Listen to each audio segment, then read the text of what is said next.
A relic from another era, this classic 1930s A-model Ford will try to recreate a record-breaking journey from 110 years ago, travelling from the bright lights of New York City 2,700 kilometres to America's west coast. The technology that's in the car that we're driving as a 1930 car is very, very limited. Behind the wheel are Aussie adventurer 71-year-old Rod Wade and co-driver Michael Flanders, a former V8 supercar mechanic. Always considered taking on a drive no matter where. No good going in an armchair and air conditioning and that sort of thing. Go in something that sets a challenge for the mind and the person. So that's what I do. The pair knows about challenge after just finishing the 12,000 kilometre Peking to Paris drive. The biggest test this time will be keeping the 80-year-old car running. Providing the F factor doesn't creep into it, which is the fatigue, for metal fatigue, and of course the fatigue of both Michael and myself. And the other two Fs to go with that, I guess, is going to be fix and fix it fast.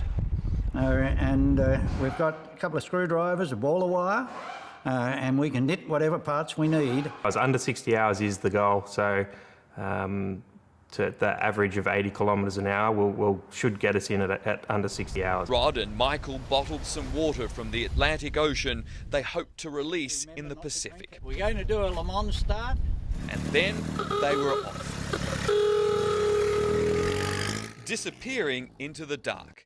They are emulating a journey from 1903 by Dr. Horatio Nelson Jackson, his co-driver Sewell Crocker, and Bud the Bulldog, who even wore goggles.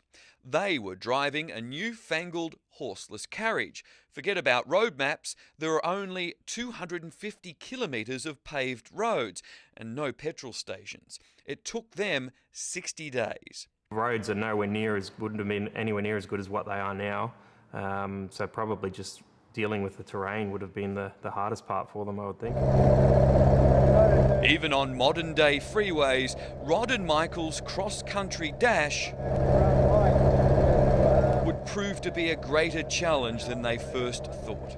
First, they had to repair a blocked radiator, which put them behind schedule.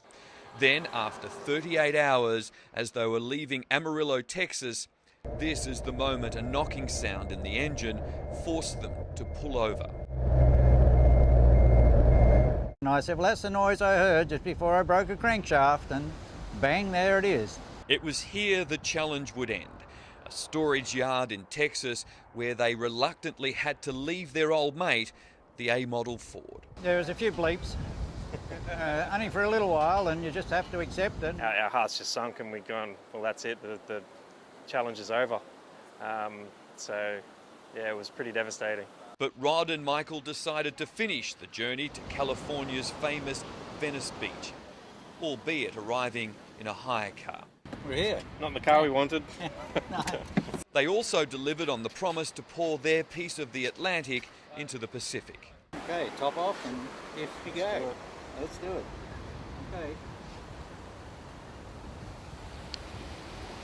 Drawing on the same never say die spirit that Jackson and Crocker used to cross America 110 years ago, Rod and Michael are now planning to return to the US and try again in November, hopefully this time arriving here in Los Angeles in their repaired A-model Ford. Failure doesn't exist in my dictionary. There's no such thing. Second, it's the first of the losers, as far as I'm concerned. So we'll be back. No matter about the cost, we'll be back and we'll get it done. What started with so much hope has now been replaced with dogged determination. In Los Angeles, Mike Amor, 7 News.